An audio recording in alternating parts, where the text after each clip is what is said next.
Hear ye, hear ye, hear ye. Welcome, one and all, to the Dukes of Gaming podcast. New and improved, by the way, but we'll get to that in a second. I want to thank you for hanging with us for the next hour and some change as we talk about the world of video games. You can find us on your favorite podcast service.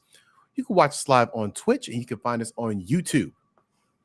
With all that being said, I want to introduce my first and foremost Duke of Gaming. He is a Nintendo hater, but you would never be able to tell from his room decor. He plays all his games on hard mode while teaching his students at the same damn time. He is the Duke of Education, Alfredo. That's me. Hello. I'm sorry I sound so stuffy because I am sick. But, some people say that I sound sexier when I'm sick. So, there you go. You're plus one for me. Plus one for me. I agree. I'm glad to have you here. I'm glad you're feeling a bit better. Glad to have you here. And of course, last and least, I make beats, I rap. They're all heat. Plus, I watch anime because I am the Duke of Anime, Thomas. And before we get into our rigmarole, we should kind of go over a couple changes that we're making. Just to kind of start things off, we are the podcast. If you watch the podcast, to our listeners out there, we love you. We thank you for your support. We are going to be recording the podcast and having it out every Monday. Now, our record dates are going to vary depending on the week, which I think is going to make it better for us to adjust to the news of the week. Because if, let's say we have a showcase that comes out on Sunday and we record on Saturday, it's like we miss out on that news. So we're going to kind of adjust it a little better to kind of tailor it to really reporting what's going on right now. Does that make sense, Alfredo? Did I explain that right? Yeah, and the important thing is that, and nothing should change for you guys.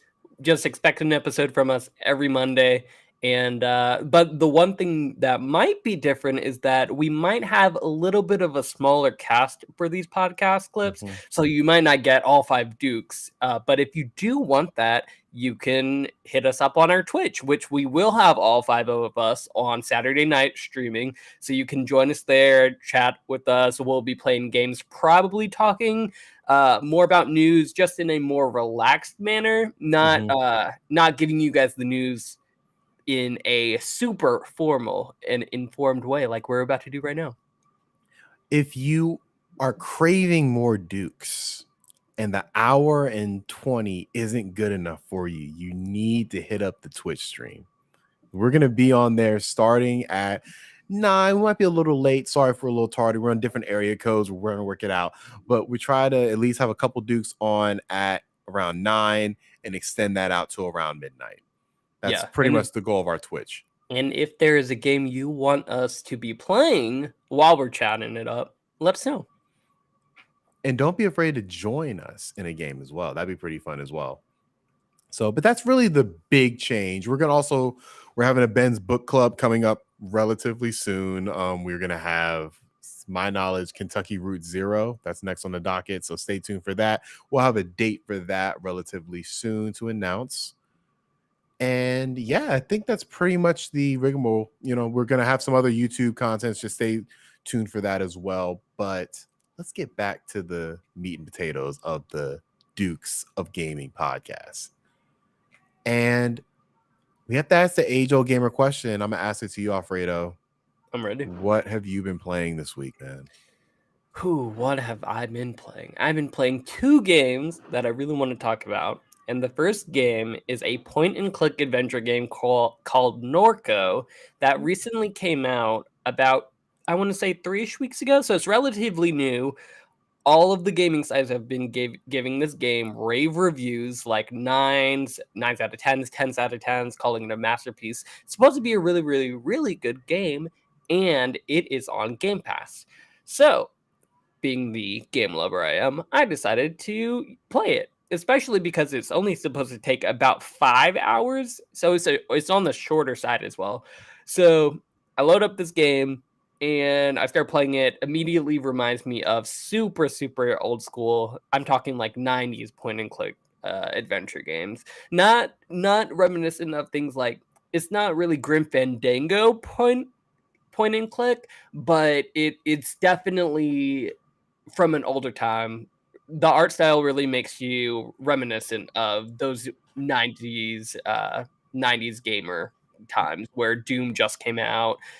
You had what's another 90s game? Yeah, Wolfenstein. Wolfenstein. There you Yeah, go. like pixelated. A lot of Yeah, pixels. yeah, and that's exactly what this game is. It's completely pixelated, everything, and it Mm. looks good. So the actual story of it is basically you're this girl who goes back home to Norco, Louisiana, which is a real place apparently. I didn't know, Learn but you something go new every back day. home. Right, exactly. You go back home to the South, and basically you're trying to find your brother who has gone missing, and that's all you know. And you're trying to find him basically. So it's a little bit of a mystery. Well, actually, all of it is a mystery, and you're trying to find your brother. But what I didn't expect from the game is how much it makes you think, I guess. It's very psychological, I guess, and very very family oriented. So the game itself, I wouldn't call it a masterpiece myself, and it's really hard to get into it without spoiling the game, which I never want to do for you guys. But it I found myself while playing this game uh really thinking about like my own family and just different friendships and connections that you make along the way of life in general. And it does make you ask really really interesting questions about your own past and your family's past, and how basically things can change throughout time, from you growing up and being a baby to you being a 30-year-old adult or 40-year-old adult, and how your familial connections change. So I really enjoyed playing it. It's free on Game Pass. It's really really I wouldn't say fun, but it's definitely one of those games that make you think, which I It's interesting, it appreciate. sounds like. Right. I would say it's more like art. Like the person who made it clearly had a statement and something that they wanted you to think about. And by the end of the game, I was like, "Ah, I need to call my mom." Oh So man. it's one of those kinds of Okay. games. It So yeah, it great, reminds good me of game. Perfect Tides a little bit. Like Perfect Tides Oh, kind of had that same vibe where it's like mm, really it feels like it feels like a early 2000s relic. You're seeing yeah, you're seeing yeah, for sure. NSYNC references, Mhm. you're seeing like it's pixelated as hell, like you were saying with this game. Point and click, I'm feeling like these games are having a little bit of a, Yeah, they're coming they're back. not defining 2022 because Elden Mhm. Ring defines 2022. But I might have something to say about that in a second, well, but I might as well. But an overall just gaming lexicon, like right. open world, I feel is the genre of 2022 so far. It That's feels. fair. It I feels, would you know what I'm saying? definitely say this. It's so hard to talk about this game without talking about the story. But if you're into story based point and clicks, like this will not disappoint. And if you're looking for something a little bit different from an action from an open world, like this will definitely, it's a great palate cleanser. So take a look if you can. Ben in particular, I think would really really really like this game.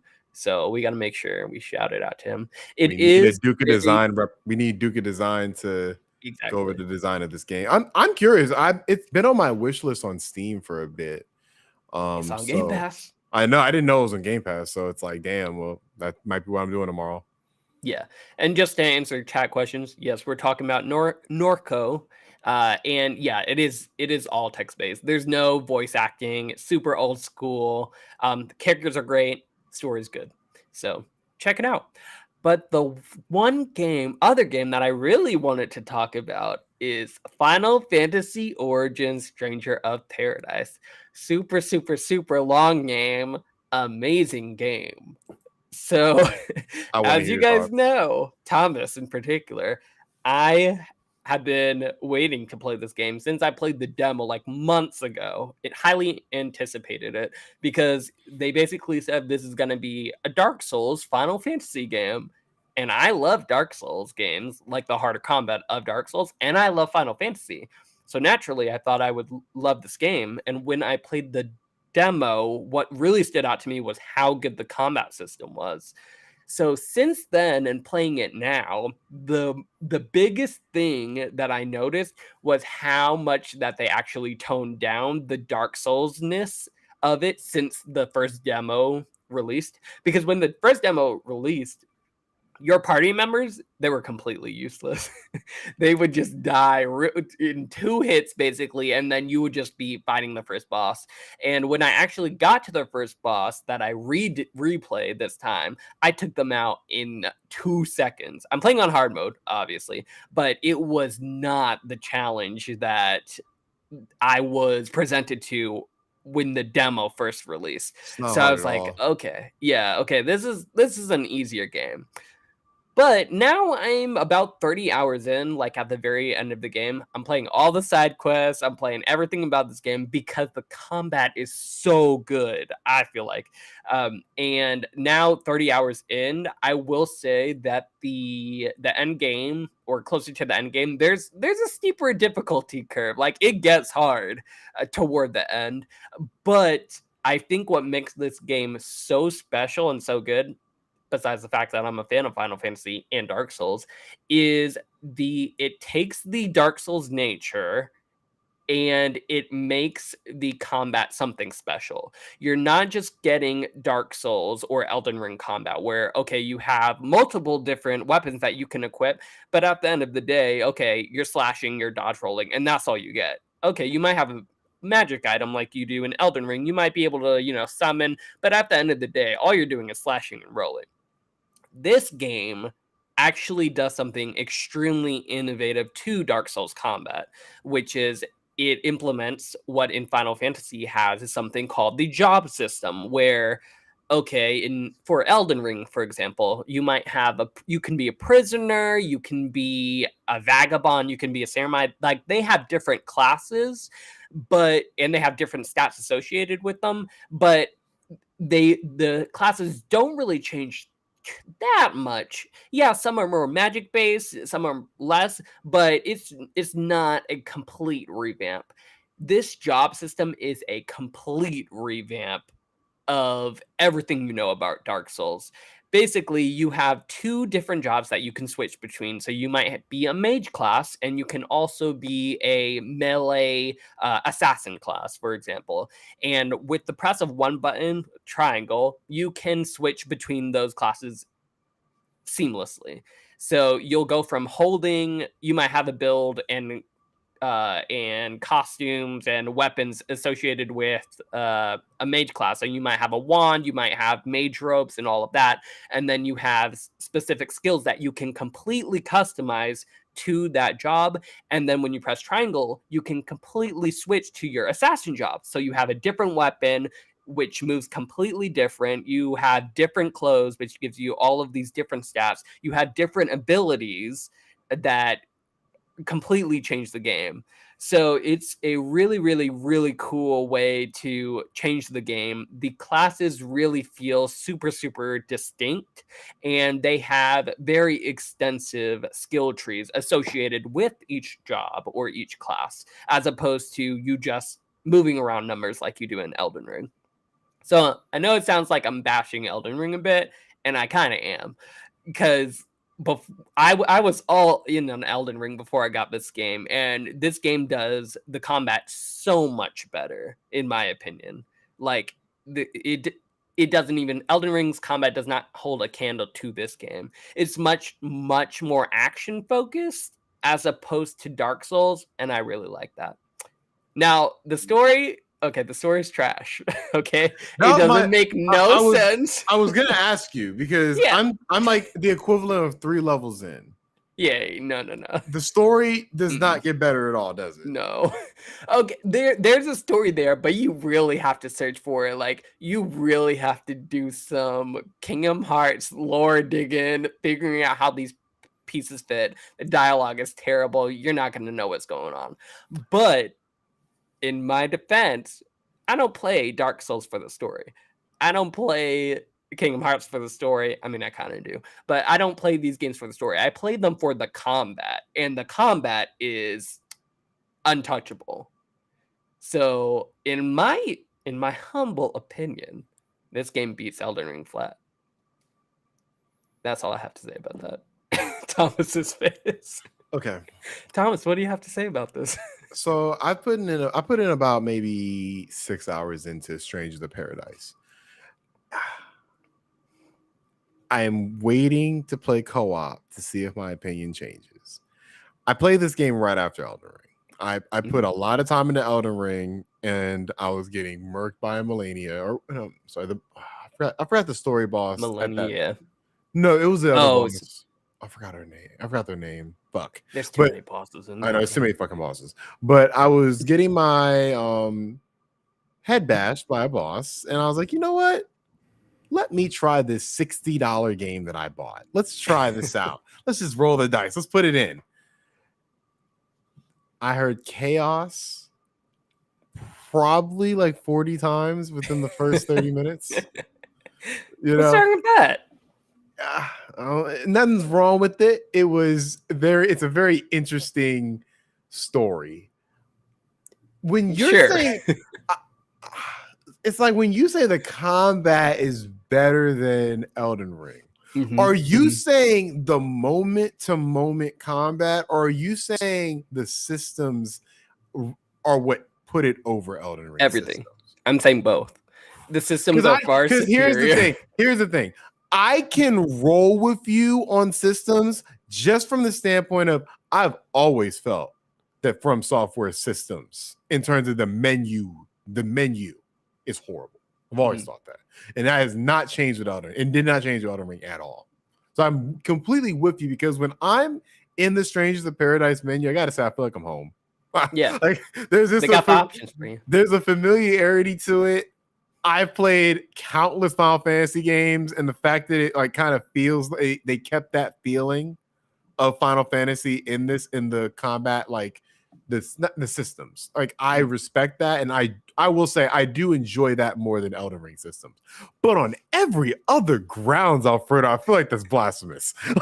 On almost every other ground, like how? Like moment to moment, like sword swinging. Like you have Guts' sword in Elden Ring, Alfredo. Yeah. Have you gotten that sword? Yeah. Wait, you're saying the swords in Elden Ring are better than the swords here?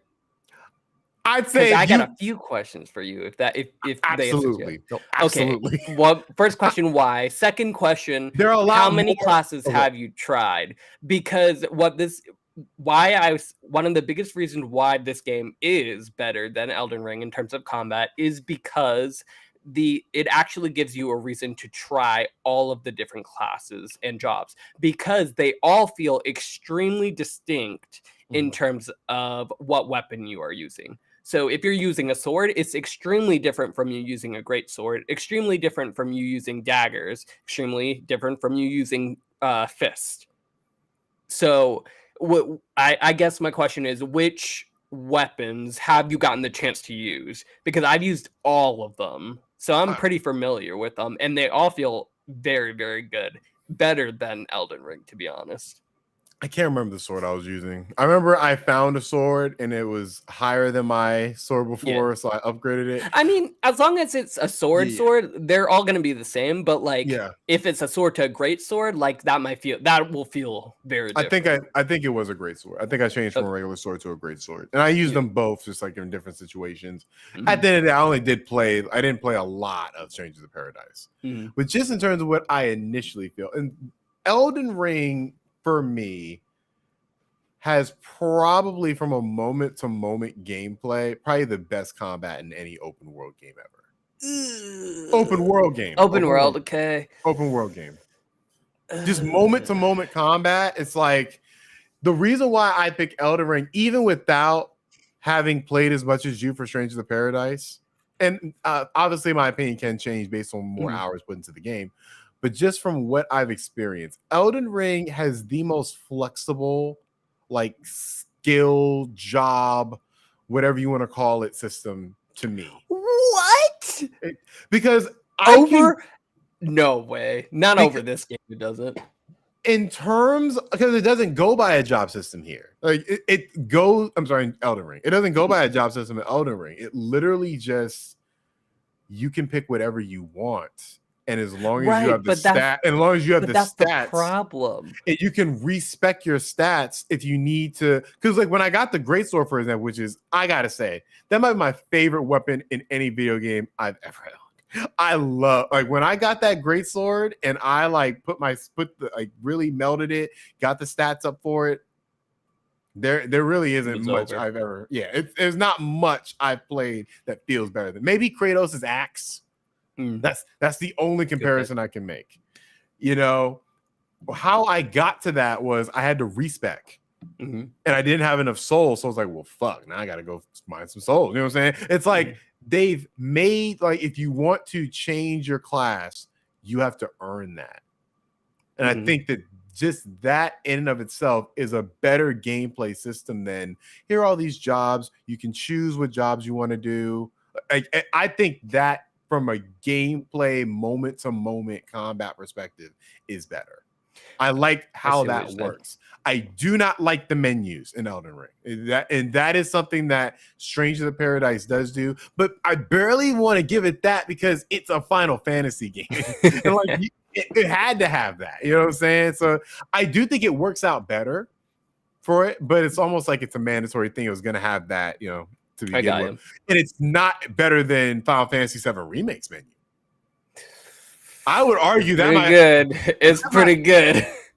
Final Fantasy 7 Remake's menu might be my favorite menu system in a game. Like I used to love going through that thing because there's always something to upgrade, whether it's your sword, whether it's your actual like skills, like everything, using the materia, like mixing and matching them in different ways to get the best like combinations. There's something like, and it's just Final Fantasy in general. Like Final Fantasy in general, if there's nothing else Final Fantasy does well, it's the fucking menus. It's so good. Very true. It's so good that Kingdom Hearts gets the residual like effect of that because it has similar menus and it has those sound effects. I don't know if Kingdom Hearts has a long way to go in terms of menus, to be honest. I would say if there's no Final Fantasy influences, it'd be horrible. But the fact that it has like a little bit of Final Fantasy in it, it's like there's a satisfaction to clicking around, you know? Yeah, that we can agree on. What I will say, last thing I'll say about Elden Ring is that I think that the fact that you have to what am I trying to say? The fact that you have to commit to one particular build is its downfall. And the fact that you have to say, oh, okay, the fact that it is quote unquote flexible and saying, oh, okay, I can respect to do this or respect to do that, makes it so that your build really doesn't matter that much. And that's the issue that I have with it. Doesn't matter after you face the weird lady with her kids and you remember that boss? I forgot her name. Yes, I do. But after that, it gets the to a point. Lady. The librarian lady, yeah. That's her name. Moon Lady, Renala, something like that. That's it. I wish you didn't say it because we were gonna call her librarian lady. Let's just call her librarian lady. I like it, but yeah. After her, that's when you get the respectability. Before that, you are, like you said, locked into your choices, right? But that's the format for like all the From Software games in general, right? Like and that's the problem. That's the problem I have with it because it's not doing anything innovative to the system. It's just Dark Souls 4. That's all I'm saying. It's the doing same innovation in open world. And that's the other thing. Like, it's hard to even compare them from that perspective too, because Elden Ring has to work in an open world setting, and this game is linear as fuck. That's true. So there is a fundamental difference there. I don't think you're as off base as when I first heard you say that this combat system's way better than Elden Ring's. I think in aspects you are correct, but I think overall, like, that's still quite a thing. Nope. Stranger of Paradise, better combat system than Elden Ring, hands down. You gotta love opinions. You gotta love opinions, man. What are you playing, Thomas? Well, I am playing a game that I put down, but I brought it back because I love this game. I really do. I'm playing Horizon Forbidden West. Damn, I love this game. I do love this game. Now, when I played a lot of it, and then I was peer pressured by 3 dukes. What, me? Yeah, you. What What are Yeah, you? yeah. I asked, should I play Elden Ring? And No. everybody was like, why are you not playing Elden Ring? No, this was when Oh. you were still on Right. board with Elden Ring at this point in time. Yeah, I was. I was like, I mean, y'all, do I have to play? Y'all like, this is a must play. I'm like, okay. Like, should I drop everything I'm playing? Yes. I'm like, okay, all right. And so as a result of that, I put down Horizon. I finished the story of Horizon. So I rolled credits. But obviously, with the open world game of this nature, rolling credits is almost the beginning of the game. And I did not realize how much I still had to do. I thought this platinum was going to be in play 10 hours ago. Oh And dang! I You're am still looking for it. I know what I need to do, and it's going to take me about 5 more hours. Okay, that's not too bad. Not But too bad. how many hours have you put in it already? 78. Okay, yeah. I put in 78 hours. So, and I looked on how long to beat. That kind of tracks. I always say, like, I really aim to try to platinum games that I love. And I have to say, I really do love this game. I think the doing things after, like, I appreciate games that even after you beat it, there's still a lot of stuff to do. And especially games where you unlock something that is like, that changes the game fundamentally towards the end of the game. And then you still have like stuff to do around like after you've beaten the game. This game's form of this, and I'm sorry for anybody who hasn't played Horizon Forbidden West. I am so sorry. I will not spoil any story-related things. But there is a mechanic that does get introduced later on that I want to explain. Have you? No spoilers. I haven't finished it still. What? I can't. I'm playing Stranger of Paradise. What? I was gonna go in the spill. Nope, don't do it. Oh no, I can't explain it without it. No. Hey, here's the thing. No. I actually did pick up Forbidden West again last week, and then I got Stranger of Paradise, and I was like, okay, gotta put you down again. Wow, that is quite a choice. It was the right choice. Wait, are you saying that this game is better than Horizon as well? No comment. Oh my god. Oh my god. Forbidden West is a great game. I just, have other stuff to do right now. So let's just say that towards the end of the game, you unlock something that makes things way easier to get around. I'll put it like that. And it's allowed me to approach the game differently, because the one thing I didn't like about it is I never really liked the fast travel system. Oh, really? I don't really love it. It's pretty well implemented. I think that this game did it better than the first game, but I hated the way the first game did it. And this one is like a little bit better. Okay. Like, because I'm not it can either be you can make it easy, you can fast travel anywhere. Like, I've seen games do that where it's like no matter where you can fast travel. It's like, all right, cool, respect. I've seen games like even like a Cyberpunk where you have to go to the fast travel like spots and then you can fast travel. That's cool. Horizons is you have to have these to fast travel anywhere. It's like they have both of them. You can fast travel for free at the fireplaces, which are kind of spread apart. Yeah, that's how I do it. Or you can use your little fast travel packs.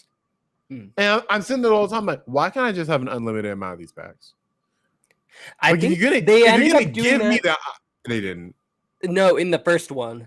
They did it. Yeah, right. For the complete edition, I think. They eventually were like, here, you just can do it for free wherever. Right. And it's like, why not? If you're gonna make me craft this thing, why not just give me an unlimited amount? I don't know.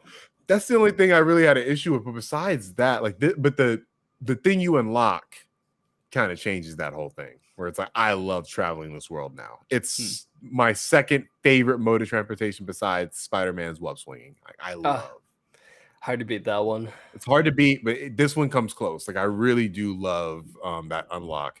And I gotta say, like, a lot of the side stories, I really enjoy. Like, I watch them almost like I watch like a Netflix show or something like that. Like, they're very well made. They're well scripted. Like, it doesn't feel like Bethesda, two people just talking to each other. Like, it doesn't feel like that. It feels very substantial. Everything feels it feels like one of the most expensive games I've ever played in my life. It probably is. Probably. Like, it's insane how much they put into this game. Right. And the fact that I'm still not done. And I still discover new, like, even if you platinum it, like, you're not done. Like, there's still other stuff you can do even after you platinum. And everything is satisfying. I mean, to be honest, that's probably one of the biggest reasons I didn't finish the game when I was playing it consistently, because I believe I'm about 25 hours in, but every single time that a side quest popped up, I would be playing it because, like you said, the side quests were so good and interesting. Yeah. So And I just had to say fuck them when I remember I was trying to get to Elden Ring. I was like, all right, let me hurry up and beat Horizon. And so I sped through the story, and I really like the story. How'd you like the story? I like it so far. It's interesting. A lot. Like, I gotta say, like, in terms of video game stories, like, I don't know where it ranks, but it's definitely in the top 30. Like, I really like the story. Like, I thought it was very well told. It felt like something that would be on a Netflix show, which is they're getting a Netflix show. Which they will, yeah, right. It's gonna be. But it's like, I hope they do something different. I really do. I honestly, for that show, I hope they do, like, I honestly wouldn't mind if we don't follow Aloy or something like that. Oh yeah. Like, just set it in the Horizon universe. Because I feel the games do a good enough. I don't trust Netflix.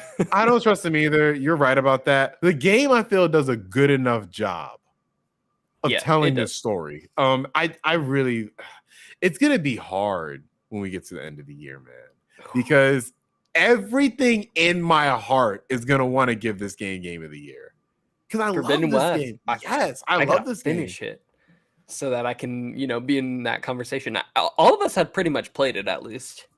Yeah, and I get the I think Cole's criticisms where it gets kind of samey, and it's like, yeah, until it doesn't. Like, there is a point. I remember there was a point in time in the game where it's like, oh, this is becoming one of the biggest games I've ever played. Yeah. Oh well, all I'm saying is that it's gonna be hard to beat Stranger Paradise. So. That is, oh my goodness. Look, I'm gonna try to put some more time in Strangers of Paradise. Maybe I'll see the light at some point. Oh, you will once you find chaos. One game I am also seeing the light on, which I've never played before. I'm playing Black Mesa, which is quote unquote Half-Life remade in the 1.5? Half-Life. I guess in that it's like a remake of 1 or 2. I can't remember. So there's 2 Half-Life remakes. One is Half-Life Source, which is using the Source engine that Half-Life 2 uses. And then this is just a from the ground up remake from a different developer that got Valve support 100%. And I enjoy this. I do enjoy this game. Like, it's nothing to like. And look, I'm coming at it from this game is maybe as old as me. I don't know when Half-Life came out. I think what 97 maybe. I wouldn't know. I've never played Half-Life. Yeah, shame on me. And I think it's one of those games I feel every gamer at the very least should try. You don't have to beat it. I feel like you should try it because it's interesting to see like concepts that this game is doing that I honestly don't even see games doing now. Like some of the physics involved, like it's very smart. I like the story of it. The story seems it almost feels like they just made this game. They didn't make it thinking it was going to be this huge thing. Okay, got you. They made it almost like in a vacuum of itself. And I like that. I like the feel of it. The gunplay is not having to be a franchise or this exactly. Exactly. Yep. Kind of like almost like the first Resident Evil. Like the first Resident Evil does not feel like it's starting a franchise. It feels like it's just a good game. And a lot of games kind of fall into that. Then you get into the franchise spell and things start becoming the same. Then you're Assassin's Creed, But Half-Life, I feel this first one, I'm really enjoying it. I don't think the gunplay is great. It was made in the 90s. Yeah, but I mean, this is the remake. Yeah. But okay. But still, I don't expect too much. It's not like they have like an Activision budget. They can't make a Call of Duty here. But overall, like I don't have much to say about it. But I think everybody should at least try it. It's something that defines, PC gaming. Yeah, I definitely have to get on, and I honestly have no excuse for not playing this game yet. So yeah, I gotta download it. You got to beat Stranger of Paradise first. Exactly. I'm close. You're So close. close. Now we've actually, at least me, I think you too. We've both been playing a lot of games other than this because we in America have just gotten PlayStation Plus Finally. officially re-released as this new behemoth service. What are your first impressions on this? Because I have a lot of thoughts. I got a lot of thoughts too. So yeah, so this was released. They've released. I have PlayStation Plus Premium because I was able to take advantage of the whole debacle where if you had PlayStation Now, then it automatically got transferred over. So I think I have the Premium until like 2025, somewhere around Oh, there. good for you. So I'm covered. I'm covered And until then. you didn't have to pay anything?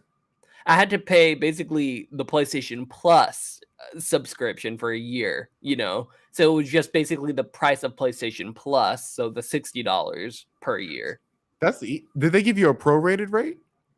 I don't think no, they didn't. They just combined my PS Plus and PlayStation Now subscriptions basically. What was interesting is I don't have PlayStation Now. I just had my PlayStation Plus till next year. And they offered me a prorated rate for a premium of $40. And I was like, well, shit. Oh, okay. That's pretty good. I was like, shit. Like, Yeah. that's less than a video game. Fuck it. I'm just gonna buy it. And so, because extra I think was 28 for my prorated rate, and I was like, yeah, nah. I think I will try out premium for the year. Might as well, right? And see what it's about. But I thought they handled that at least for me very well. Like I was not expecting it to be prorated right there.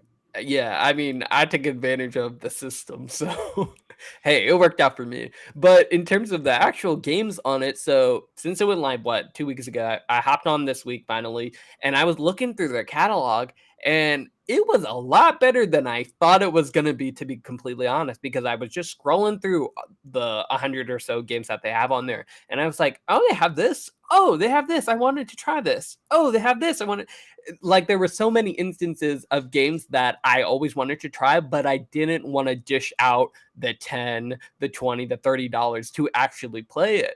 So seeing all those games on here was actually really cool because it was a Game Pass moment for me where Game Pass, they have more up to date and newer releases, but this has kind of more niche games and games that I just wanted to try in the first place. So there's a couple different games that I started playing. There was this game called Kiwi, which is basically like Overcooked, but you're two birds basically delivering postal mail. It's like a co-op Overcooked, basically. That's Got cute. to try that one out.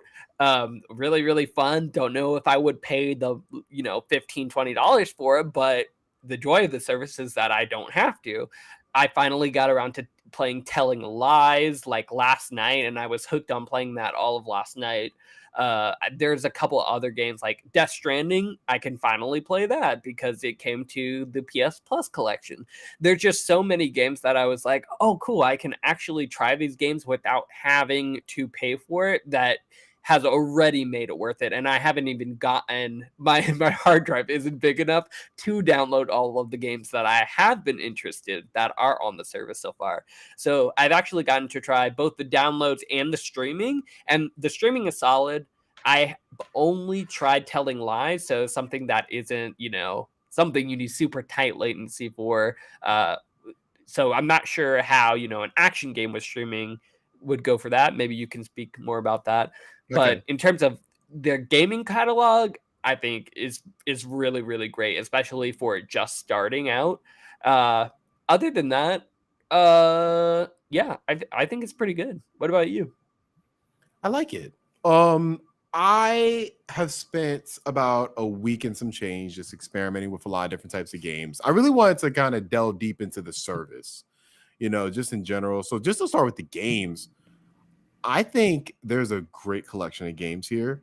And like you said, I think there are those games that, you see on the store, you're like, yeah, I don't want to pay for that right now. Like You- this, it has so many. Like there's this. I can name a specific game. I've been on. Have you ever heard of the Ys series? YS. Oh yeah, I have. Yeah. They have that? I think I saw They one of them. yeah, they have three of them. They Yeah. have three of them. Okay, cool. And so I've always eyed those games, but I was never gonna pay $60 for that. Ever. Fair. And so I remember seeing it on there. I'm like, this is going to be the day where I actually play this game. And I'm playing through the game and I'm like, I really like, I'm going to play this whole thing all the way through because I love the anime vibes. Yeah. And as the Duke of anime, I must say, there are a good portion of anime games on here. A lot more than Game Pass has. Mm-hmm. And that was really Agreed. telling to me.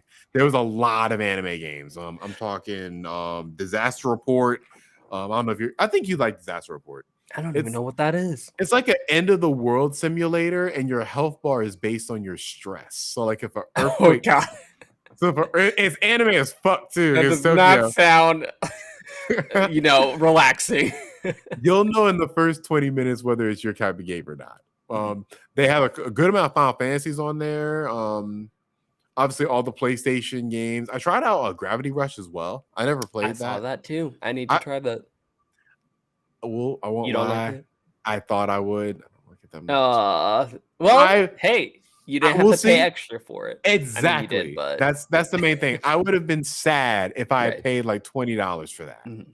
But just playing it really quick and not even downloading it. And that's what I want to get to with the streaming. Yes. I don't know if, because I don't want to give them credit if it's already been fixed before. But like, because I haven't played PlayStation Now probably in 3 years. I actually did play it like right before it launched, probably like a month ago, and it was pretty good. The streaming itself. And I have to say, like, with this service, I don't know if you can say if it's better or not. I really enjoyed the streaming aspects too. I was playing through I tried both stream. I tried it on PlayStation 5, PlayStation 4, and computer. Okay. PlayStation 5, the only streaming that I didn't like was some for the PS3 games. I did not like streaming A Crack in Time, which is to this date probably my favorite Ratchet and Clank game. It looked a little blurry. I'm pretty upset that that's the only way I can play that game on this service. I mean, that speaks to the PS3 collection in general. But a PS3 game that did stream well, I streamed The Force Unleashed on my PC. Ooh, and that is a throwback. And it played very well. I couldn't tell streaming. It was to the point where I'm just playing the game. I'm not even focusing on, oh, this is being streamed. No, it just looked really good. It looked exactly how I remember it. Mm-hmm. And I forgot how much I love that fucking game. That game's an excellent game if you're a Star Wars fan. And it's great sequel, Force Unleashed 2. That's on there too. I say it sarcastically. That's a trash game. I honestly, I don't think I ever played that one. It was so bad. Was it the same combat system? Yeah, and they gave you basically all your abilities in the beginning, and you were just wrecking everyone from the beginning because you are maxed out, and you're facing these level 1 enemies the whole game, and they're just like. What's crazy is that's probably the most realistic way you could have done it because, like, at the end of the last game, you're probably powerful as fuck. So yeah, let's continue on from there. That makes sense. You can't say it wasn't realistic. Yeah, but at the same time, you're making a video game, guys. Right? It wasn't fun. But for the masochists out there, or I guess the opposite of masochism, because that's easy. You have Force Unleashed 2. You have a lot of PS3 games on there. You don't have some of the essentials. You have one Resistance game, which I was shocked by. I don't know why that's the case. That doesn't really make much sense to me. But the PS1 collection was a little barren, but you have to think like they can't put any Crash games on there. And honestly, I mean, the Crash already got its remaster and everything. So it's like, I guess you don't need it, but it would have been nice to have those there. Spyro 2, they don't own Spyro anymore. So sad though. They had the Jack and Daxter games, which I respected. They do, but they're also missing some of the like hidden gems. Like, and I need to remember the names of these games too, because there are 2 games in particular. There was one where you were like 2 students, like samurai students, a boy and a girl, and it was like the Way of the Sword or something. Awesome game. I had never it heard on a that. demo disc. Always wanted to play it, but that's the how demo discs go. And then there was another one called Morishima or something like that. I've heard of that. I've heard of Another that. samurai based game. But yeah, I didn't see, the point is I didn't see like those classics, which I know were fairly popular back in the day, but I saw Ape Escape. I saw Jack and Daxter, like you said. So like it seems like they do No have a Metal little bit Gear. to go. Oh yeah. No Metal Well, Gear. yeah, they kind of severed ties with. Did they? I mean, the fact that we haven't gotten anything Metal Gear up until now, kind of. I mean, To me, let's it's me like, believe. but to me, it's like, because that's no Silent Hill either, right? Right. Nope. Like that to me from Konami, I feel like that's not a PlayStation thing. Like for me, like you can't even get these games on a fucking service. Like they probably want that Konami probably would like give us X amount money, and Sony was like, "That's too much money." It's like, come on. Like all these other developers, like, yeah, but we want to get as many games in here as possible. And Konami's like, well, maybe we can get like a little more than the rest. Like, you've been making games, bro. Right. Like, come on now. Like, do you want the Metal Gear name to die? Like, God, like it's like a home run. You could. Hey, they know they got the power. And honestly, I'm sure PlayStation was mad about it too. Because think about it. They would have had the one service that has all the Metal Gear games. Yep. That would have been you probably would have gotten a smooth million extra people just from that alone. Oh, definitely. You know, and then you have all the Silent Hill games. So it's really sad about that, but you know, you can't control Konami. Right. Well, if they advertised it, they could have gotten it. I actually haven't seen that much advertisement around PlayStation Plus and their all new, you know. I feel like that's a Sony trademark at this point, right? Like feels like it. I don't really see much advertising for their stuff anymore. Well, that's one area where obviously they need to fix that. But some other areas, like, you know, growing the PS catalog, one other glaring issue that I've actually had with this service is that they have some major bugs. So there's this one game that I was trying to called The Council. Again, a game I always wanted to play. It's basically like a Sherlock Holmes kind of like it's like an investigative thriller. It's episodic, kind of like The Walking Dead. And you're basically Sherlock Holmes trying to solve a mystery, basically. Within the first 5 minutes, something happens and I got hooked. At first, the game looked so ugly. I got so hooked on this game, and it's actually really fun. So I get to the end of the first episode, right? I want to play the next episode immediately. I can't do it. It's supposed to be the complete season, but for some reason, for anything, not just this game, anything that is episodic, anything that actually has DLC, so like say Spider-Man, for example, if it has DLC, like the Black Cat DLC, you can't play it. There's a bug for the service where if it is DLC or episodic, even though you have it installed, even though you have it installed, it will not let you play the next episode. It won't recognize that you purchased, because technically you didn't purchase it. It's through the system. So you just can't play the DLC. So I'm pretty pissed right now that I can't play the second or, 2 through 5 episodes of this game. And it's actually I was trying to find a solution for it, and it's been documented all over Reddit, all over the PlayStation forums. And basically it's a known bug, but they don't have any ETA on it. And they just said they'll fix it eventually. So, and you know what's crazy? The bug has been persistent even before this even launched, because that happened to me with Horizon, where Horizon Zero Dawn, where it's like I have the game, I've bought the game and the DLC, and then at some point I guess they released like they released it on like with PS5 update for Zero Dawn.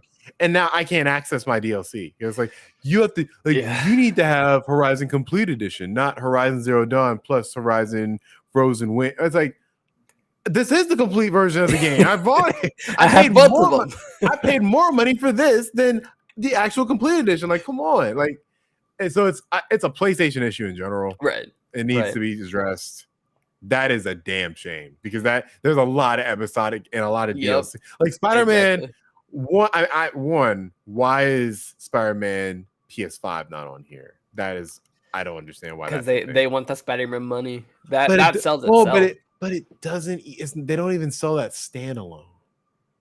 Wait, oh, the game itself? Oh, not Yeah, remastered, you're saying? yeah, they don't sell a Okay, standalone. So okay. it's like, Because they want you to buy the complete. well, why would you slap people in the face by like Because they you can, Thomas.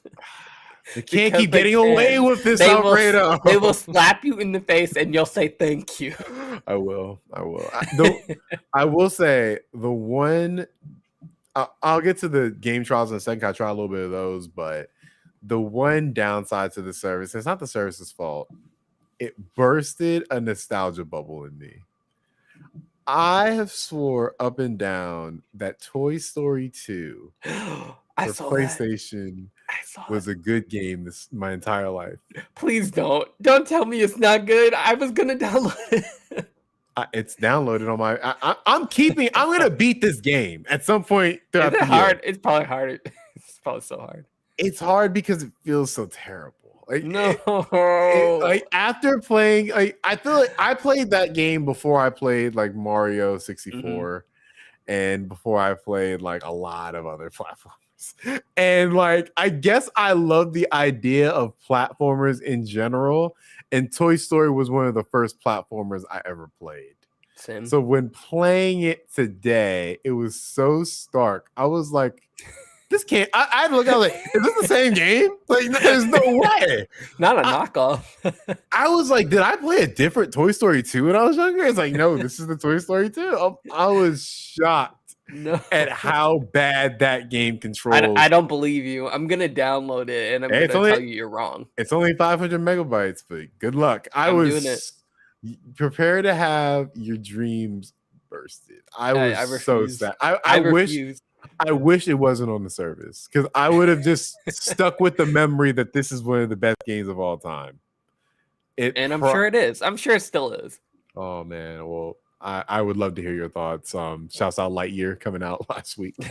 But the last time I want to talk about Game was trials, game right? trials. Yeah. And I thought this was gonna be a stupid idea. Because to me, I was like, it's just gonna highlight the fact that you're not putting your day one games on here. You know, it's just highlighting like, oh yeah, play Horizon for 2 hours. You know, it's like like you're gonna play God of War Ragnarok for 2 hours, and it's like that I didn't like that. I will say though, for the third party games, it's actually pretty fucking dope. I actually like the fact that you only because I played Hot Wheels Unlimited. Ooh, I wanted to play that actually. You should. It's on trials. I remember it on PS1. Well, that Hot Wheels game. If you ever try it, I think I did try that. I thought it was good. I was a blockbuster rental for me. But this game actually feels very, very good. The handling is very good. I like the little story mode. You have to do certain objectives, certain challenges. It's a very simple game that, yeah, if I paid $60 for it, yeah, I would not like this game. But just playing for 2 hours on a game trial is actually, pretty substantial. And I see the potential there. I think that if they can get the right games on that game trial, right now they have Cyberpunk, they have WWE 2K, they have Horizon, and Hot Wheels. They have a bunch of little games. Oh, Tiny Tina's Wonderland. Wonderland? Wonderland, yeah. Yeah. They have Tiny Tina's Wonderland on there. So I think that's a good service. I think that I would prefer, obviously, if they had some of these titles on the service itself, but it is what it is. You can't get everything. But yeah, overall, if I were to grade this, I give it a B.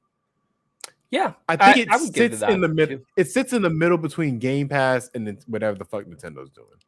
The expansion, Do they have expansion pass, anything? the expansion pass with the 64 games and the SNES and everything. You get a D, if not an F. That's being generous. It sits in the middle of that. Like I think that this PlayStation service, I like. It feels like Apple in terms of how seamless it feels. Like it really does like mix in with your library very well. Mm-hmm. Yeah, I agree.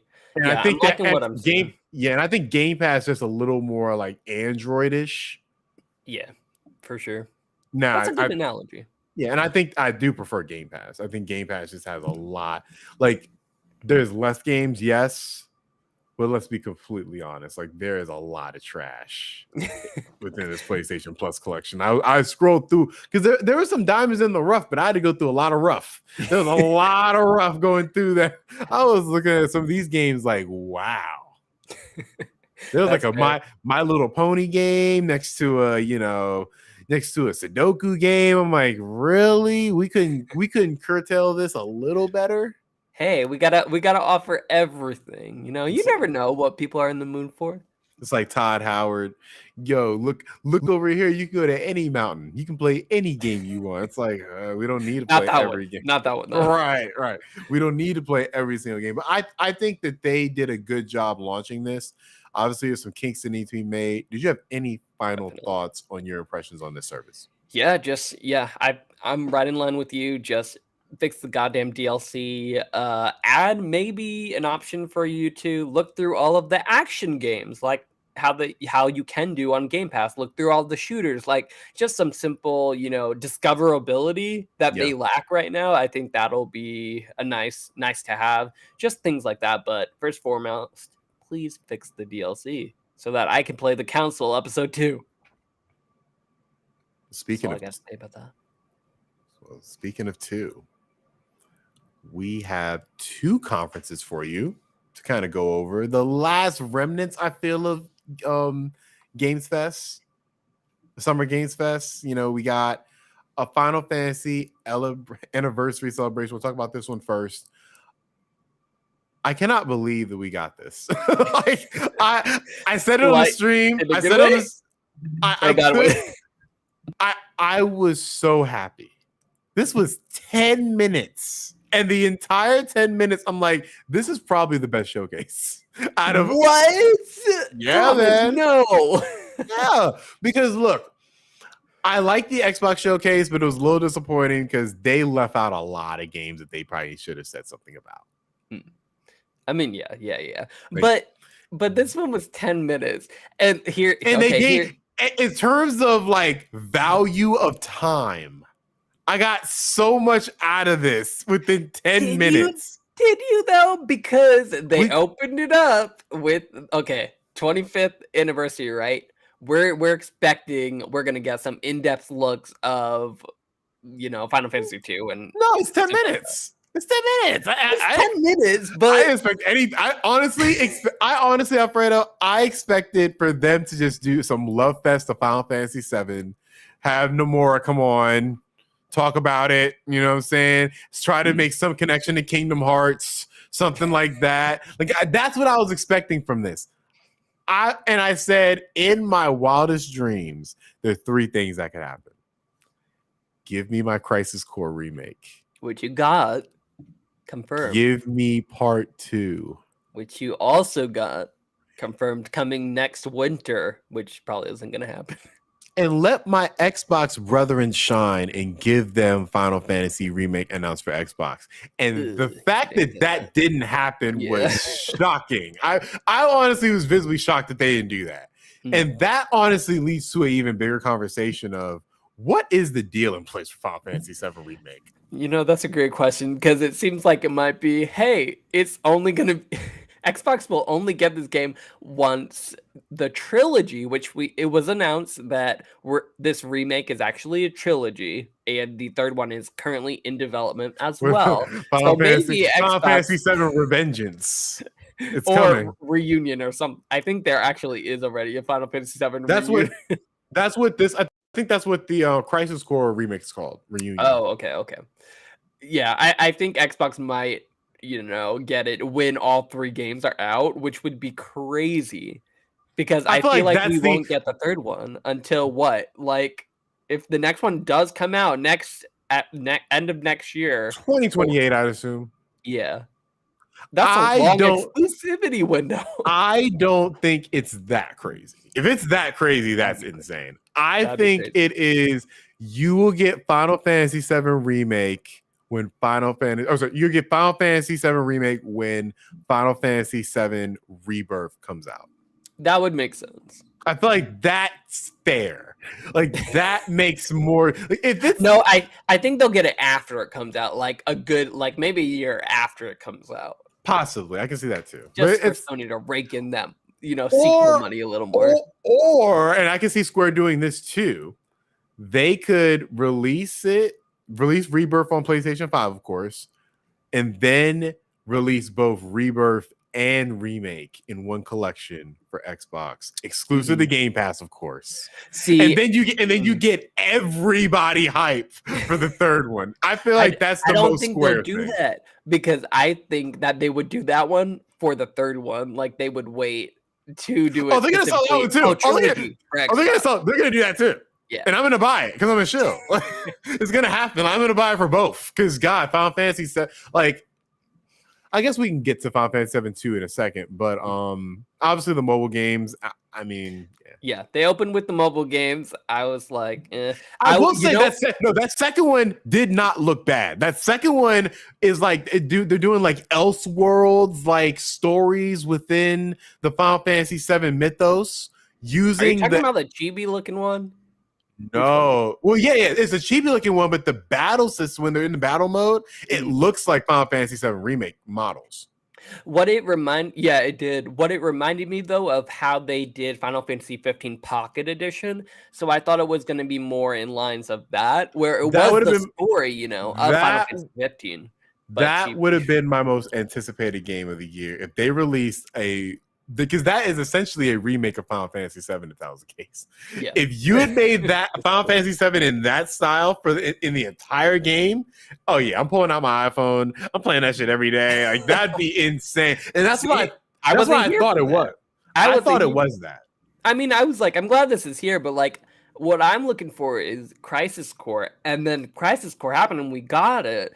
And it was the fact that when I saw that Crisis Core was there, and I'm like, we're only 6 minutes in. What else are we getting? well, here's the thing.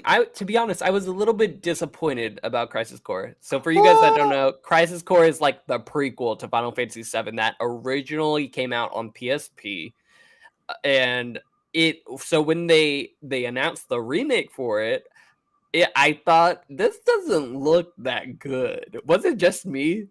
Well, you got to understand, like, it's coming out for everything. I know, and it looked like it was coming out for the PSP.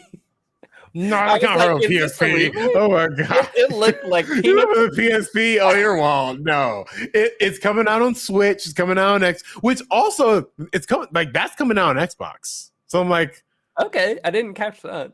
It's coming out on everything. It's like, so this is coming out on Xbox, but the trilogy is. Well, what I'm excited for is that I hope, and what it looks like is that they're gonna it's a true remake, like how Final Fantasy 7 Remake is, where they're latching onto the story of Remake and not just making a remaster. I think it absolutely has to be that. Yeah, you can't, it's in this separate alternate universe. Basically. And just looking at the side by sides, it looks a lot better. Like, it looks really good because that PSP game does look a little rough. I'm sure it does. You know what? Go ahead. The combat's not great either. So to see it look a lot more modern was a welcome surprise. It doesn't look like it's going to be Final Fantasy 7 Remake's combat. Right. But it looks like it's going to be pretty satisfactory. And that story in Crisis Core, especially towards the end, gets really good. So I can't wait to see that on my big screen. For it. What I was disappointed in between, we'll get to part 2 remake, but I wanted Final Fantasy Dirge of Cerberus remake. I feel the first person shooter. Yeah, it wasn't first person shooter. It was third person. There was a first person shooter Final Fantasy game. I forgot what it's called. No, Dirge of Cerberus was when you played as Vincent, and it was a third person action adventure, and it was good and it was fun. I wish we got that. I'm sure we will in the future, but. Unfortunately, they're trying to make money. they're trying to make money. They're going to remaster everything. It never dawned on me how big a franchise Final Fantasy 7 is. Yeah, me either. And Final Fantasy has to be, I mean, maybe you can say like Modern Warfare is another one where it's like that's almost a franchise in and of itself as well. But Yeah, it's so crazy how tall in terms of popularity Final Fantasy VII stands amongst the other Final Fantasy games. Yeah, and you know what? Now thinking it over and thinking about money, like you're saying, after Remake Part 2 comes out and Vincent, the character, is in that, I'm sure they're going to remake Dirges of Cerberus in between Part 2 and Part 3. I would Because assume people get more the same familiar with thing. that character. I would assume the exact same thing. I think everything is up for the table. I don't think we are out the realm of them announcing like an Advent Children DLC. Like Oh my God. we are there. We are there. And will I be here for it? Unfortunately, I will. I will be there too. So, I mean, we talked about the small fries though. We got to talk about Part 2. Confirmed for next winter, which I don't think we're not going to get this until or at the earliest February 2024. That's exactly when I think it's going to hit. Maybe January. I think February is probably safe. I think February 2024 is the most realistic. Which is crazy because that's how many years after Remake Part 1? Well, I would say it's pretty sizable. It's 4 years. It's pretty sizable. That sounds about right. Like, honestly, like it sounded like it was far away, but when you really think about it, it launched in April of 2020. So you're saying about 4 years. That's the amount of time it takes to make a video game. Fair. That's fair. And it's not like they're building a new game. They're using the assets from the previous game. I'm sure, obviously, since we're getting to the portion of Final Fantasy VII where everything gets more spread out and we're more in the world, I expect it to look bigger. Oh, for sure. But I expect it to have the open world nature. But the fact is, you know, through the trailer, they basically said, hey, we're not going with Final Fantasy VII's original story. We're just going to go with how we originally branched off and said, this is our own story, and we're just going to keep going that way. So that's how you started the trailer with Cloud and Sephiroth kind of having this conversation that's not based in any game. Yep. And it was quite interesting. It's like, and Zach was heavily featured in the trailer as well, who is not in Final Fantasy VII at all. He's only talked about in Crisis Core. He's talked about in 7, but just as kind of a passing name. And I guess you do get flashbacks of him like once or twice, but that's about it. Yeah, but he's not an active part of the game. Exactly. And it's interesting that this is going to. I still think they're gonna. Are we allowed to spoil Final Fantasy 7? I feel like, come on. No, don't. Final Fantasy 7? Oh, the original. Yeah. The original. I feel like it's safe. I feel like it's safe. Like, I feel like Aerith is still gonna die. I feel like that's still gonna happen. I don't think that's gonna happen. It's gonna hit even harder somehow because he's gonna die in a different way. I don't think she'll die. I don't think she'll die. I think this is all a game for everybody to think, oh, we're gonna save Aerith, and Aerith's like, no, I'm still gonna die. Like it's gonna be. I feel like it's gonna be more of her accepting her fate type thing. You know what would be a bigger shock if Tifa died? I feel like that's the easy way out. What? Easy way? You know, Tifa's better than Aerith. Let's get this straight. You know, it'd be the hard decision. What? Killing Biggs. That'd be hard. Biggs. Yeah. Wait, which one's Big? I keep getting Biggs and Wedge. He's the big guy. I'm sorry. I meant Wedge. I went Wedge. Okay. Yeah, Wedge is the big guy. Wedge. Okay, I think we're on the same page. Yeah. Yeah, it's like because I think he died in the original Final Fantasy 7. I remember correctly. Yeah, they all died. Biggs, Jesse, and Wedge all died.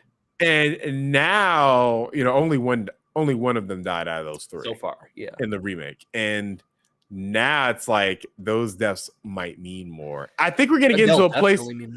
I think it's gonna get to a place where it's like for the universe to be saved, these deaths are gonna have to happen. Mm-hmm. And you've already skated death. They've already skated death in the first game, and I feel like shit's gonna go haywire if these deaths are not put. Like they can take the story anime. Classic anime. They're gonna take the story in so many places. I think honestly, I don't even need them to do anything in combat system. Like would. This is the one game where I don't want to see any improvements. I mean, they're gonna improve with what they already did with Intergrade. Yeah, I wouldn't need them to, but they will do some more combat in terms of like team ups and everything. That was the main thing they focused on to Intergrade. I do expect to see a little bit more of that, But truth be told, like if you just copy and pasted the combat from the Mhm. original game, We'll be here for it. like to me that was 10 out of 10. I don't rank it like with Elden Ring stuff because it's more RPG. It's more like Xenoblade than God of War, anything like that. Yeah, That for sure. combat system is so great. It's good. It's so good. Just I give can't wait me to more replay it. Honestly, the one thing I do want them to improve, I want more materia. I couldn't get enough materia. I feel like at some point I was like, I kind of ran out of materia to kind of customize. I wish I had like a good amount more. It's gonna be interesting seeing how they try to innovate that system more because they gave us all the material. I feel like they were giving us like Viagra, like all 3 levels. Like, what are they gonna do? We'll see next for the part 2. Viagra. That's the next one. That's the next material. I guess so. But I will say, we're getting one of these games in 2023, and whatever game it is, it's become my most anticipated game of the year because yeah, I think it's good. I definitely probably that's gonna be my most anticipated game. It was originally the Plucky Squire, and look, I still love that game. I still think that's gonna be a great game. But this is Crisis Core we're talking about. Come on. Fair. Come on. So, and then let's talk about the other conference, which was interesting. Capcom, I feel like if I had to crown a winner, like a winning developer, it probably would be them. Really?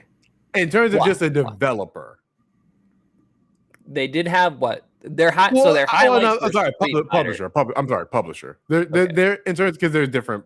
Resident Evil is not made by the same people who make Street Fighter, but yeah, in terms of like a publishing showcase, like this was like they have a lot. See, so my issue, so in their actual showcase, I think it was about 15 minutes as well. It was a pretty short one, 15, 20 minutes, I think. And I'm sorry, just to clarify, I'm not saying this showcase was the best showcase. I'm saying just in terms of everything that they've announced in the entire run from State of Play to this showcase is the best showing for any publisher. Okay, that's pretty fair because we did get Resident Evil 4 remake. We knew that was coming from the State of Play, but they showed it off more over here. They really, for me, it was quite lacking what they showed. They showed like just Leon walking through some trees. No shooting, no conflict, nothing. I thought it was pretty unnecessary. But then they showed some Resident Evil 8 updates, which I was very impressed with because in it, not only did they announce, okay, you're going to get third person mode for Resident Evil 8, which I'm all about. I love third person in my Resident Evil games, but they finally announced DLC for Resident Evil, which takes place like right after the story of Resident Evil 8 ends. So that was super, super exciting because I wasn't expecting it. I was just expecting eventually Resident Evil 9. Then they also announced for Resident Evil 8, in addition to the Mercenaries mode, which I don't know if you heard, but you get to be Lady Dimitrescu. Yeah, as one of the characters in that arcade game mode, as well as the giant hammer guy and someone else I don't care about. But yeah, you get to be her. So that'll be real cool. Did they show anything of Reverse? I forgot. I don't think they did. They did? Okay. They basically said they showed it alongside Resident Evil 4, and basically they said, oh, Resident Evil 4 and Reverse are gonna come out at the same time after it was supposed to come out like 2 years ago. So that's kind of a mess. And they showed like a little bit of a gameplay of it, but it doesn't look very good. I want to hold your breath. They need to shelf that game. Like they do. It's time. Like I feel there has to be a such thing as negative hype. And I feel like this game meets that. Where there's like, it's not no hype. It's literally people are just looking at it like, why? Yeah, what is it? I mean, they already tried with this game because it came out and then nobody was able to get on it. They had technical difficulties where they said, okay, we'll release within a week, nothing within 2 weeks, and then they were just like, okay, we're gonna say nothing about this and reveal it later. But it was supposed to originally come out alongside Resident Evil 8 as the multiplayer mode. So it's kind of a mess. I hope that game is just discontinued. I'm sure it Sorry will for the be. It sorry will for the be. 5 people that want that game. Like I feel like they could do a Resident Evil like Dead by Daylight type thing. Oh, they Like did. They already did. They tried. You didn't hear? they made a Dead by Daylight clone. They sure did.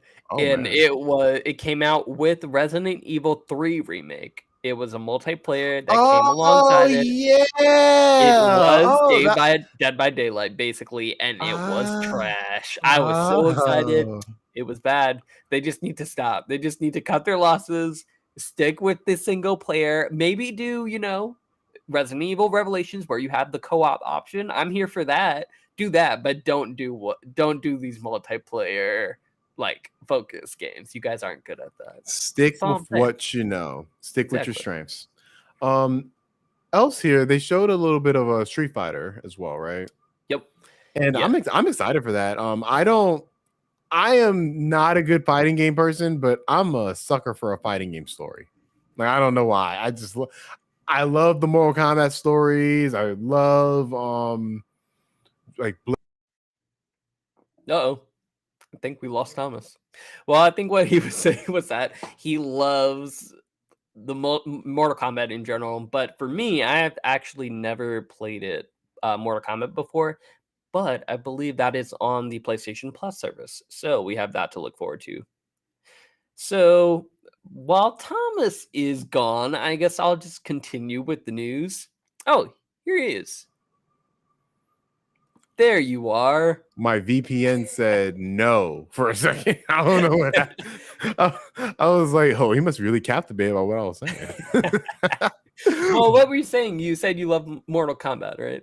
Oh, yeah, okay, perfect. Yeah. So I said I like Mortal Kombat, like Blaze Blue, Guilty Gear Stories, Dragon Ball Z Fighter Z. I love story modes for these fighting games because that gives me an excuse to play through them because I'm not going to touch the online. Mhm. And I gotta say, like, the story mode for this looks really good. I like the new character designs. Really, like, I think they've done a really good job because I always thought that Street Fighter has the least interesting looking characters. Oh, really? I've I always mean, felt they look fine. they look like generic anime characters. Like that's Yeah. what I've always made. Like that's why I like Mortal Kombat because Mortal Kombat doesn't even try to do the anime look at all. Looks like Yeah. an action movie. It's like more of an action like movie, 90s action movie type feel. And Street Fighter is and Tekken does it's not even like anime. Like Tekken feels like an old like Japanese movie. Yep. And in Street Fighter is the anime. I mean, they've literally had Street Fighter animes. So it's definitely leans into that. I think the character designs, I like old man Ryu. I like that look. I think Chun Li's character design, I think it looks really good while at the same time like staying true to her like original look. What's that guy with the flat top? Gilly or something? Not your guy, He's not your Street Fighter guy, Alfredo. Not we're not him. we're fake fans. I am Sorry. not going to He embarrass looks myself. cool. Blonde guy with the flat top. I know who you're talking about, but I definitely can't put a name Yeah, to face. returning character. But yeah, Return. I completely agree. It looks really good. It gave I me think everything. Yakuza vibes, right? Like a little bit. Yeah, definitely. I think it'll be interesting seeing what they actually do with the adventure mode because they basically showed that you have a character, maybe in a character creation, like going around some sort of city, kind of like how they used to do with Tekken Tag Tournament, I think, where they had that, third person top down kind of like it was kind of like a beat 'em up kind of. It was clunky. I remember Yeah, that. it was clunky. It was fun back then, but we've come a long way since then. Yeah, I'm excited to see. I think it's been a while since Street Fighter has came out and really captivated people. I remember Street Fighter 4 was disappointing at first. Or wait, I'm sorry, 6. I'm sorry, 5. 5 was. 5 was a little disappointing. I think it was a PlayStation exclusive, right? I don't know. I know either 4 or 5 were exclusive. I remember a lot of people hated that. Like this one doesn't seem to be the case with that. I think this one's multi-plat. I'm excited. I think this is going to be a good game for Capcom. I'm excited to see the Evo tournaments on it. Yes, that's what I'm happy about. Those are always fun. Yeah. And then the big kahuna, which I have to admit, isn't the big kahuna for me personally, but I recognize there are a lot of fans. Dragon's Dogma has been teased, Ugh, so we're gonna get a little bit of Dragon's Dogma. Are you a fan? I love Dragon's Dogma, and I I'll was let you wax on about it then. Dragon's Dogma. Yeah, it's basically, I guess, Elden Ring before Elden Ring, honestly, or Okay. even Dark Souls before Dark Souls. I think they came out around the same time, but it has Capcom's like little spin on it, and I loved that game. It was a great game. The story was actually pretty good from what I remember as well, and they had really good classes and stuff. But basically, they teased that, oh, in the next coming weeks we're going to have a showcase. So it was kind of an announcement of an announcement kind of deal, which was pretty Yeah. disappointing. But there's been, I believe, rumors of Dragon's Dogma 2 actually being an MMO, which is, I want to say it's been a thing actually in Japan already, and there've been rumors of them bringing it over to America. So Hmm. if you're into MMOs and like Dragon's Dogma, there it is. Apparently, it's really good. But there's also been rumors that they will actually have a legit Dragon's Dogma 2 of, single player Elden Ring focus kind of game from Capcom. So it was a great game. I just am a little bit concerned about, people basically saying, "Oh, this is just an Elden Ring clone," basically, since it was pre Elden Ring. So Yeah. I'm excited for when it comes out. Yeah. I've always remembered Dragon Dogma. I played maybe about maybe a couple hours, and I've always been told it takes about 10 hours before it gets really good. Yep, And I didn't want to invest that 10 hours, so I never did it. But I heard it was a game that was ahead of its time. And definitely. I am curious because I'm curious whether it's going to be in the RE engine. Hmm, Because RE engine, the one thing that we haven't seen it do is do an open world game right. that's true. And I think that an open world game that I imagine what Dragon's Dogma will have to be as far as the scope, it'd have to be pretty For big. sure. I'd love to see because RE engine seems like it just works magic. Like I would like to see what it can do in an open world setting. So for if anything, I really want to see that. Yeah, just test the boundaries. The first one was open world, so Excellent. Well, that's pretty much showcase. Was anything else that was worth discussing within it? I think that's about it for Capcom. But we might, even though Summer Games Fest is over technically, we might not be done with showcases for developers, particularly one that refused to show its face during Summer Game Fest. They were hiding. They were gathering energy, Alfredo. They were Were they? if you remember Dragon Ball Z, when Goku's like, gets beat up, Goku got beat up, he has to chill in that little water chamber, get his I, energy I back. have a confession. I didn't watch Dragon Ball Z. Your face. Whoa, that's a whoa. That hurt. That hurt a little bit. That hurt a little bit. No, I was a But Yu-Gi-Oh guy. okay, fair Very, enough. very different. But I was a anyway, I was a anyway, nerd. I was into both. I was a nerd.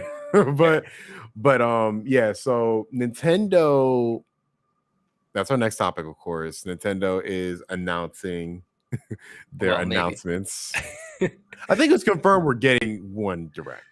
So Nintendo, there's been rumors that we are getting a Nintendo Direct coming on June 29th, and it's supposed to be a big one. But actually, today, Nintendo came out and announced that we are going to be getting a Xenoblade Chronicles 3 exclusive Nintendo Direct this coming Wednesday. So on Mhm. the 22nd. So that kind of conflicts with the original idea that Nintendo was going to give us this big direct next week. So now we don't know if that's happening. And What are your thoughts, obviously, Thomas? yeah, obviously plans can change. Maybe that was the date set before and things have changed and they moved things around. That's always possible, but I don't know. This seems like a very Sony move to have like a direct for a singular game. I think, correct me They if I'm have wrong, but they they've done have it done it. for, They have okay, done it yeah. before. I think But for Mario Strikers, they've done it yeah, or well, something like that. I don't think for Mario Strikers because I don't think that got a direct by itself. Okay. But they have Gotta done it in the past. They've absolutely done it for Smash. They absolutely did Yeah. that for Smash. But Sony likes to do state of plays for one game. They did it for Ratchet and Clank. They did it for Horizon. They did it for Ghost of Tsushima. Like, so it feels like a Sony move. And look, Xenoblade's on my fantasy draft, so I have a lot of incentive for it to do well. I don't think Xenoblade is a big enough game that it deserves its own direct. I just don't think it's that big. Really?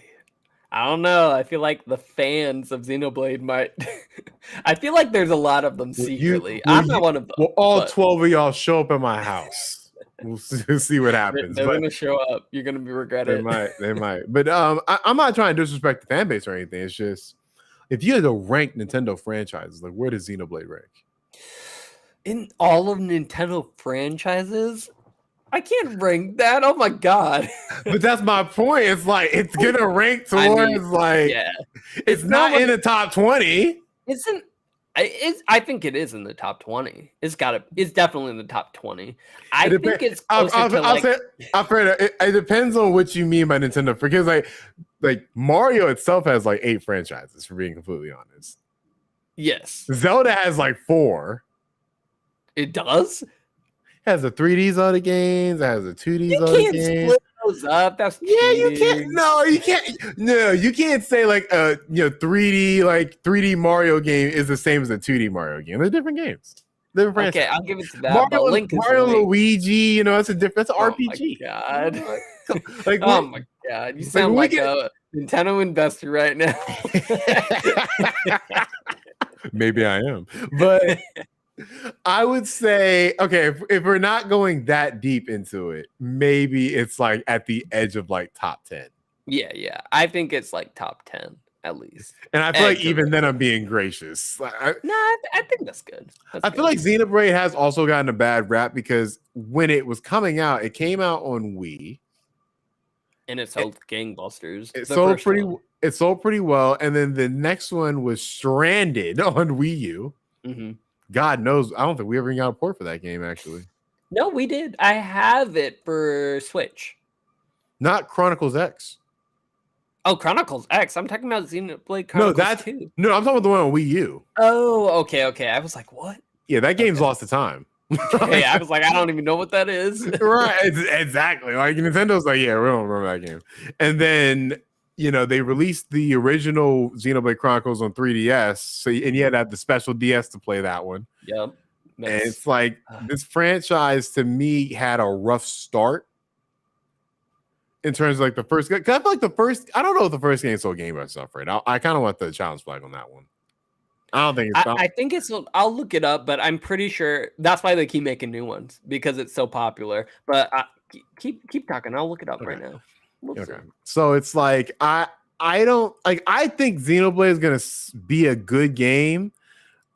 I don't anticipate it selling 10 million copies.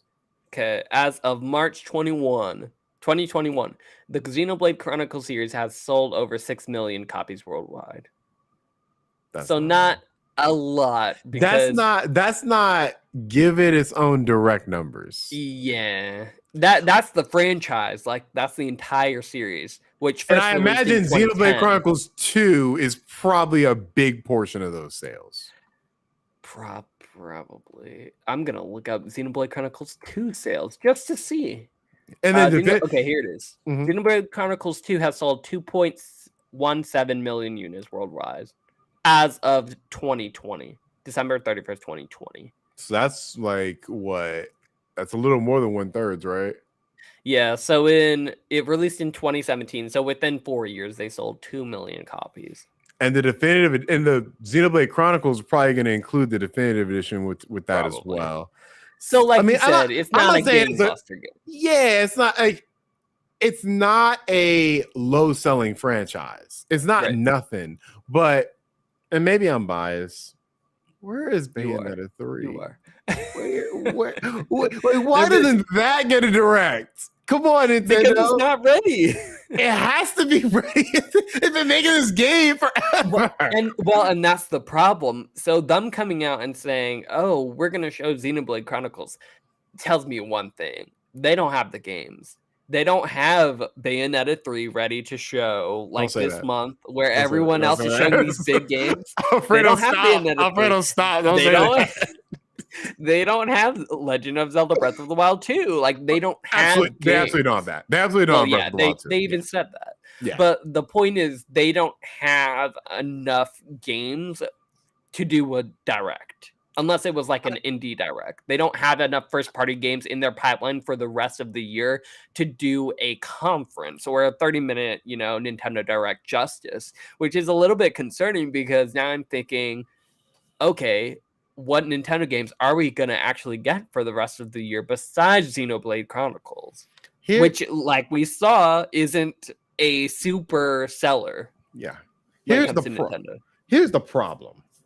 As we look back at the directs, what were 80% of the direct announcements? Third party games. Ports. No, not even third party games. Yeah. Third party ports. Yeah. And I feel like we reached a place where we reached critical mass in terms of these ports. Like I feel like I don't know when it was. I feel like the game that I remember the first time I saw, let's get a port, and I'm like, I don't want it though. Is Force Awakens or Force Unleashed. Yeah. I'm like, yep. This looks worse than the PS3 version. And it turns out it is because it's the Wii version. Yep. That's where I'm like, okay, like I'm getting tired. I don't want to play these on here anymore. Like, and I don't know, I can't speak for the rest of the gamers. I don't have a phone to talk to every gamer in the world, but I think that novelty of the Switch it took 6 years for it to happen, but that novelty is kind of worn off. And so I think that if you don't have those ports, and they've pretty much run out of Wii U games as well. They have a couple, but I feel like it's few and far between now. Yeah. And those couples, I'm sure they're going to make their way over to the Switch. I mean, one's Xenoblade Chronicles X, like that's the main one that's stuck, and then the other ones are like Star Fox Zero, but I don't even know if that will even come out. It's like I anticipate the directs are not going to be as filled with those ports anymore. The question is, what do you fill these directs with? Exactly. And I don't let's not let the fact that they don't have much to announce distract the fact that Xbox doesn't have anything releasing this year, first party. I think, but they don't have to though, because they have Game Pass, which it gives you access to all the third-party games that can actually run on PC or their Xbox. Nintendo doesn't have that, But I will say, I'm not talking about Game Pass. Obviously, yes. If we compare Game Pass to whatever the fucking Nintendo Switch Online, yeah, whatever that's called, yeah, no, it's no comparison at all. But like, just in terms of like the first party game, I can at the very least say Nintendo's had like 3-4 games this year released first party, and they have a couple more. Bayonetta 3, I'm not giving up hope. I'm not. It's second party, but I expect that this year, December 31st, 2022. I expect it. Nope. It's gonna make the deadline. What will piss me off is if they don't delay it and they just let the date pass, because then I can't take it off my fantasy draft. That would make me sad. What if they delay it and be like January 17th or January 1st? Yeah, they won't do that, but January 2nd, maybe. Oh my God, that would be infuriating. But I mean, at the very least, like there's still a lot of they still have decent gaming. They just had the Mario Strikers game, which I heard was a little disappointing.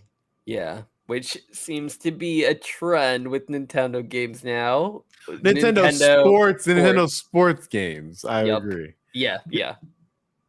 I have to give them credit because at least they're releasing first party games. I don't know if I would give them credit for releasing first party games that are could have done without. I guess when I compare Xbox in that situation.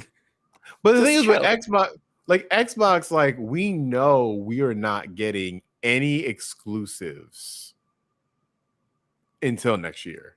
Yeah. At least with Nintendo, you get an exclusive. You might not like a soccer game. You might not like Wii Sports. You might not like Bayonetta. You might not like Xenoblade.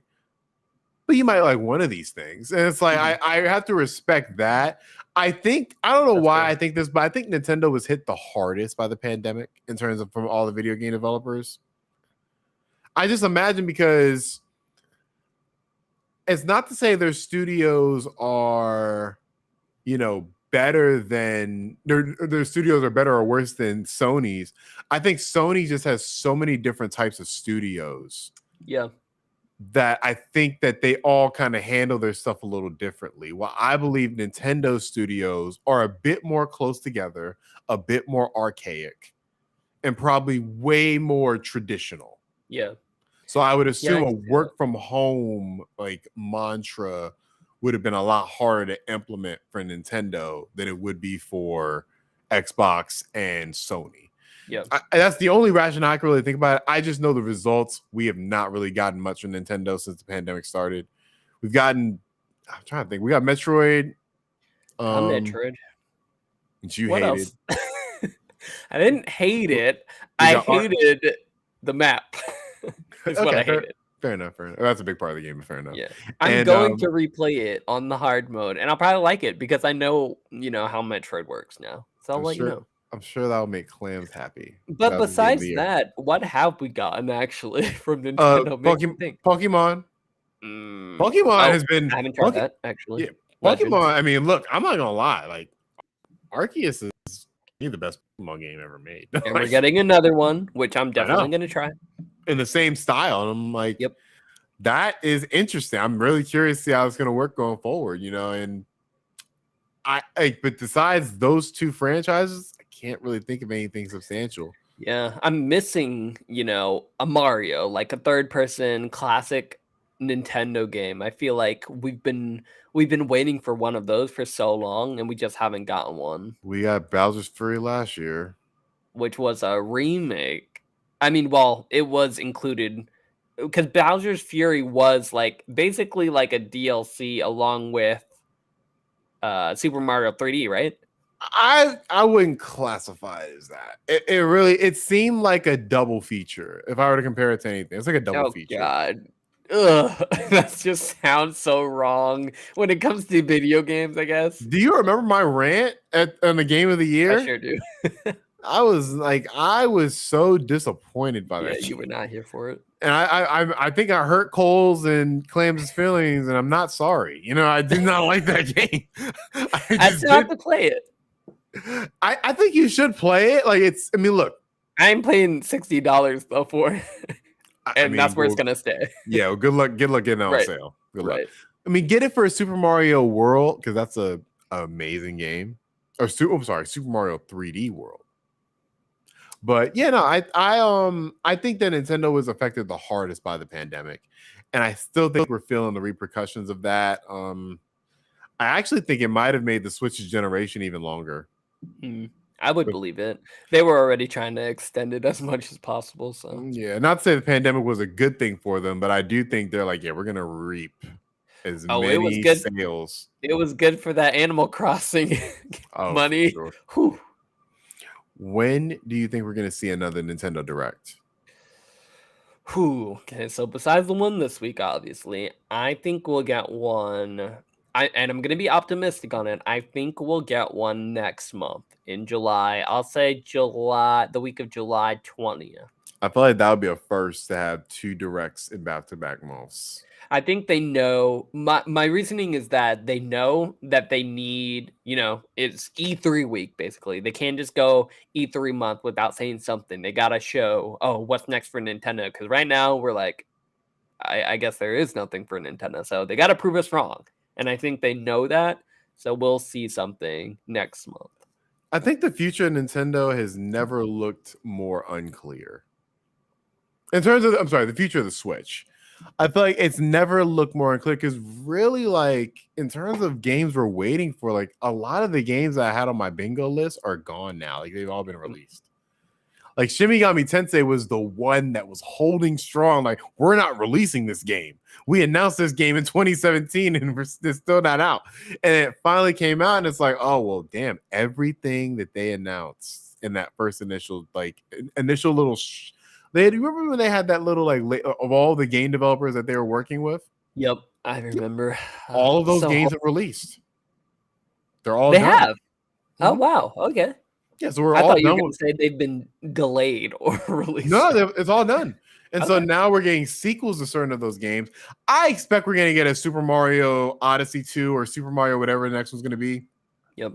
I expect that's going to come out. If I were to guess, I guess that's the 2024 thing. Whew. That's Because just so long if you think of about it, unknown. so you're saying next year is probably more realistic? Yeah, yeah. Just because like 2024, okay, that means like next year we're getting Bayonetta 3 and Breath of the Wild 2. And that's it, you know? Like we need more. I feel like more sooner because they haven't given us something in so I long.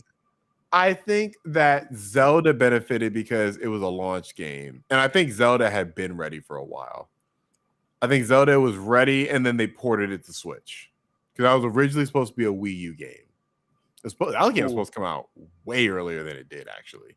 And I think once the Nintendo Wii was a failure, they were like, let's make this the Switch's first game. And I gotta say, whoever made that decision should have got a promotion because that yeah. was an They excellent probably did. decision. That game, I feel like that game wouldn't even gotten the 10s out of 10s it would have gotten if it was on Wii U. I think the fact that it was on Switch really did like. Oh God. Just think about the Wii U's handheld integration. I will What they say, would have had for that. my friend did let me play it on his Wii U. I will say it's actually a pretty fun experience because you have the Really? backpack just on the gamepad. Hmm. So that's actually pretty compelling. But yeah, no, I think that it being on Switch really helped. I think that because Mario Odyssey came out like within like eight or even less than that. No, 8 months. Yep. Because I think Zelda came out March of 2017, and then Mario Odyssey came out like October. Yeah, they were given the games. They Yeah, were and so consistent. I think there's going to be a bigger gap in between Zelda and Mario this time. I think Zelda is at the very least nearing completion, and I think that Mario game is a little far out, Okay, especially that's since fair. they gave us Bowser's Fury. I'm gonna shoot for Zelda February or January. No, February. February. Oh, February or March. release? Yep, Oh, February, we ain't March. getting We that. get Oh, we ain't Zelda. getting that till summer, Alfredo. Like, No, there's no February. way. There's no way. Don't do me like that. Well, me. You get my hopes up. Oh man. February, March. Breath of the Wild 2 is coming out. You heard it here first. Okay. And then Mario, I'll give it like, ooh, that's a tough one though. I want to say like September. You think we're getting both of them the same year, like just like how it was in 2017? Yeah, I think that sounds about right. Life is not that good, Alfredo. I Well, we'll wish. see. I We'll hope see. it is. I really do hope it is. Here's to hoping. But we shall see. That is it for this week. And this is our inaugural like new setup. So kind of get used to this setup, y'all. I want to thank everybody for listening or watching the Dukes of Gaming podcast. Again, you can listen to us on your favorite podcast service. We're still live on Twitch, right? We are live on Twitch. We're still live on Twitch, so check us out there when we record. We'll still have the chat set up and everything if you want to talk to us on chat. We'll still be posting content on YouTube. Still check our content out on YouTube. It's going to look a little different, so just kind of like, just be patient with us as we go through this adjusting period, getting that new content out there. Obviously, when Cole's here, we're still going to have Cole's mailbag. You can email us at therealdukesofgaming@gmail.com. Have your question read live on air when Cole is here for Cole's mailbag. Every Monday, we'll be releasing our pod. Our recording dates, like we said, are going to be a little different than normal, but we're going to have that podcast out on Mondays. So we want to make sure you start your week right. The Dukes of Gaming. And with all that being said,